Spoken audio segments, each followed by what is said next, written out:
R++ en 1 minute, la fusion par individu. Une fusion par individu, c'est quand on a des individus dans une base, les mêmes individus avec des informations différentes dans une autre base, et on veut regrouper tout ça. Dans ce cas, on veut mettre les bases l'une à côté de l'autre en faisant coïncider les individus. Par exemple, j'ai une base client avec les factures de janvier, une autre avec celle de février. Je clique sur janvier, la base va à droite. Puis j'indique à R++ dans quelle colonne il peut trouver le nom des individus. C'est une colonne qu'on appelle la clé. Pour ça, je clique sur la petite clé de la colonne qui contient les identifiants clients. Ensuite, je clique sur février, et là il se passe plusieurs choses.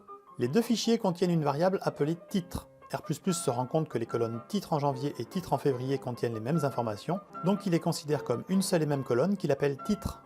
Les deux fichiers contiennent également une variable qui s'appelle montant.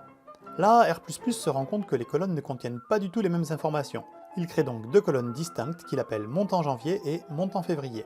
Enfin, les deux fichiers contiennent une variable première vente. R++ considère qu'il s'agit de deux variables différentes alors qu'à l'évidence c'est la même. Le client ne peut avoir fait qu'un seul premier achat. On va pouvoir corriger ça en cliquant sur le V à côté de première vente pour faire passer la colonne à fixe. Et là on se rend compte que pour le client 1011, il y a une erreur. Il y a deux dates de première vente différentes. C'est pour ça que R++ avait utilisé deux colonnes différentes. Donc il nous signale en rouge qu'il y a un souci. Pour le régler, il suffit de cliquer sur la case, la liste des valeurs possibles pour cette cellule apparaît, je clique sur celle qui m'intéresse et ça règle le problème. Quand j'ai fini, je valide et je me retrouve avec la base fusionnée dans Gestion des données. Et voilà, pile 1 minute. Pour vous abonner à ma chaîne, c'est ici, pour mon autre chaîne, c'est là. A très vite.